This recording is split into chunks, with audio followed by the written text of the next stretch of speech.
Okay, I'm sitting in City Hall on Tuesday, October 18th, 2011, talking to Belle Starre, who is the attorney for Occupy San Francisco. She's been occupying since the beginning, and she's going to tell us why she was there in the occupation, what her her personal focus is on why she was there, and then she was involved as both a witness and a participant in the event of police brutality on let's see, that was Sunday night, Monday morning, a couple of days ago, and she's going to talk about what she witnessed firsthand that went on there. So first, your interest in the occupation, what you're doing, and then tell us about what you witnessed. Okay, first, the occupation for me started when I was 11, which is a long time ago. But recently, it was over the shootings and murders by BART, when Anonymous started that. Right. That's where some of us first met each other, and we got together and did a steering committee. From there, that was September 11th, and then September 17th, we began the actual occupation with about 5 or 7 of us over at 555 California. Right. At that point, after a week or two, we moved to 101 Market Street. Okay. I have been doing law for the poor for over 30 years. Now, as to what has happened on Sunday night, which is very important, every shift change has a different rule for us. There is no overriding policy. Every police chief, or I should say captain, is making it up for themselves as they go along. And so it's personal bias. It truly is police roguery. And this has not been seen by me since Berkeley, People's Park, or even the volleyball nets, Cambodia, things like that. The police brought out and have been bringing out all their toys to play with, whether they use them against us or not. That night. Guns, truncheons, the whole night. The whole thing. Dogs. Nobody knew about the dogs. It wasn't there the other night, but on the BART protest, they brought their canine corps. They didn't use them that day, but they have been bringing all their toys. There were a couple of helicopters, I think, Sunday. But yeah. What happened is they waited until it was 11:30, and then they did their raid. They said they gave us notice. We gave them notice. We told them it was a First Amendment right. They said, you have a First Amendment right, but. And it's that but from the mayor, that but from the police chief, that but from everybody. None of them had got a hold of me, and I'm the only legitimate voice as far as legal concerns, particularly for Occupy SF. Yeah. So they have studiously avoided doing anything that might actually work, except the police on the line.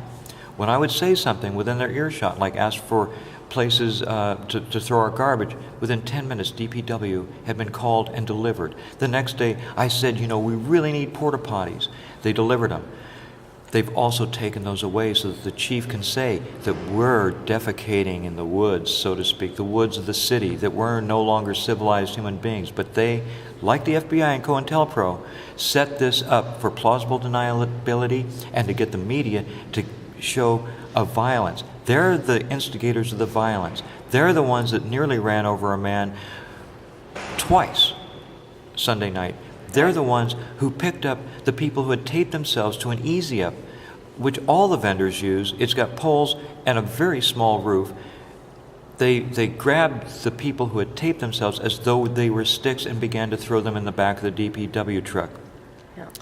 They encouraged all of this with the way that they did it, and then the people went into the street, and their disorganization by the police officers allowed them to actually get surrounded. Mm-hmm. And they were scared. But you mean the occupiers? The occupiers, no, the occupiers surrounded the police. Yeah. Okay. And you're saying the police were scared. They were scared. They got into the classic Roman turtle defense, and then we let them go. Because we're a peaceful protest. We may be peaceful, but do not ever underestimate the strength of courage. Absolutely.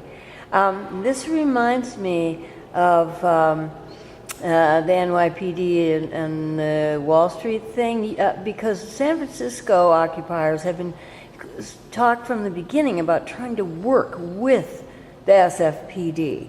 And do you know anything about? And it seems to me they've made a concerted effort to communicate with SFPD. I know they have, because I was a part of that effort. Yeah, we had secret codes so that people would know who to talk to because they'd gone through me.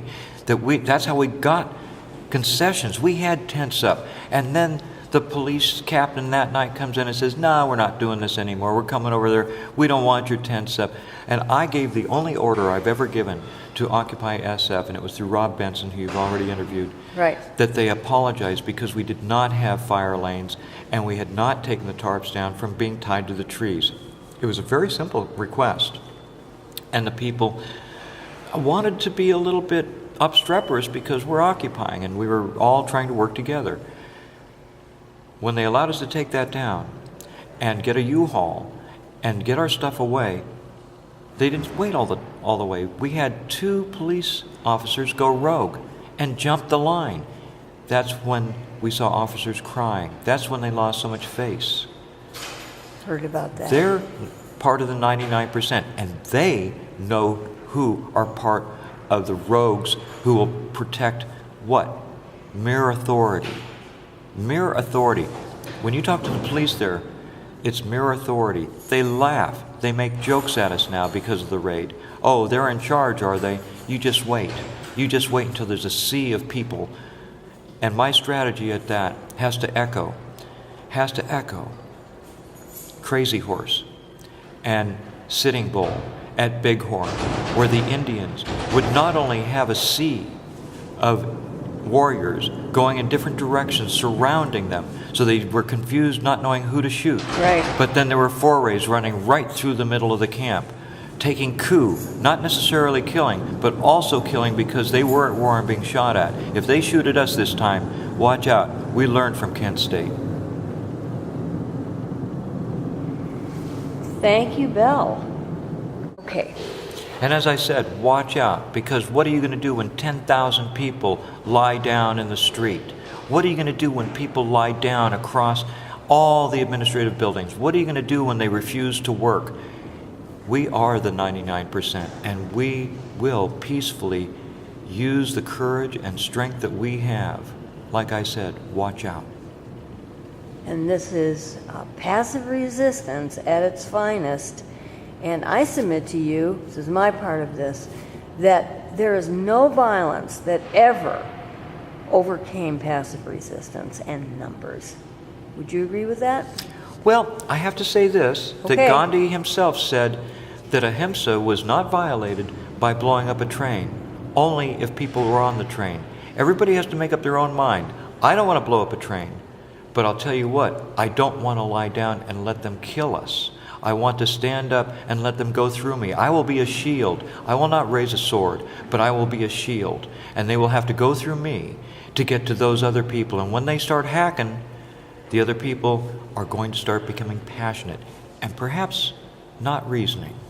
Okay. Now, Belle is also a legal shield at this point. Working with Occupy San Francisco, I want to thank you so much for this.